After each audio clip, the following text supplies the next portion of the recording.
First is that about in the 1960s sometime, there was a flotilla of UFOs headed south that crossed into NATO territory in Europe.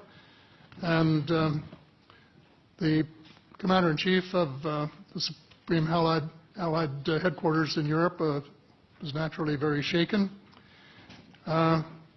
Fortunately, or maybe divine providence, before the panic button was pushed, the flotilla turned around and headed back north. Obviously, they had thought maybe they were Russian, and they were very concerned about it. Anyway, an investigation was launched into this whole subject, and a document was prepared which concluded that at least 4 species had been visiting Earth for thousands of years. And this is my own view at this stage as well. So,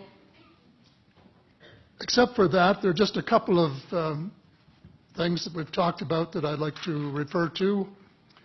And one was that we were referring to them as they until this morning when Linda Moulton Howe, I think she was the first one, actually named 3 different species.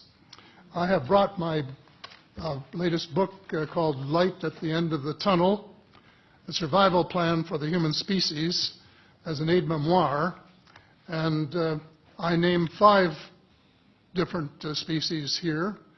I'm aware of more now. As a matter of fact, I saw a document just a few days ago that mentioned 20.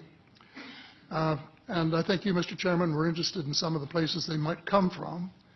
And I have in here Zeta reticuli, R-E-T-I-C-U-L-I, reticuli, the Pleiades, Orion, Andromeda, and the Altair star systems. So I don't think we can any more refer to them as they, because they're not an amorphous mass.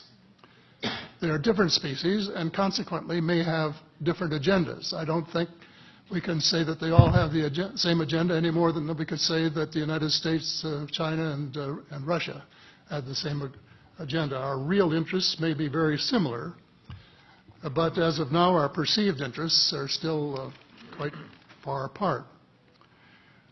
One more observation before I begin what I want to say, and that is that we spent quite a bit of time talking about the 66-year-old cadavers.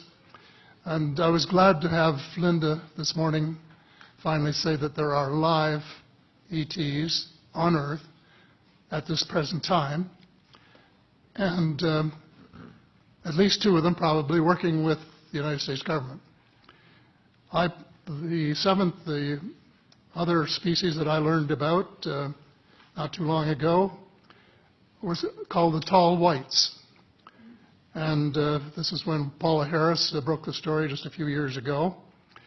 And through her good offices, I had the chance to talk for about 3 hours with former Airman Charles Hall and listen to this absolutely fascinating story of how he was working with, first of all, he was scared out of his skin, but after that, when he got to know them, how he was working with, and finally they became to trust each other and have a good working relationship with the tall whites at the gunnery range at Indian Springs in Nevada. And these tall whites were living on United States Air Force property and working in cooperation with the United States Air Force and sharing technology with them. He wrote a book, incidentally, called Millennial Hospitality. There are 4 different versions, but Paula says that Millennial Hospitality number 2 is the best. I think that's the one I read, and it's a very interesting read if you want to sort of get inside the problem of what it's like to bump into these people floating across the terrain in the desert. Well, enough on that for now. My interest is in full disclosure.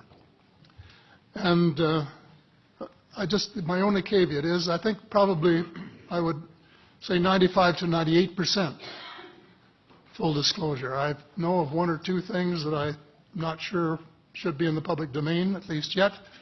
They will be someday, I'm sure, but not maybe immediately. But just as children survive the idea of the Tooth Fairy and Santa Claus when they become adult, I think that tax-paying citizens are quite capable of accepting the new and broader reality that we live in a cosmos teeming with life of various sorts.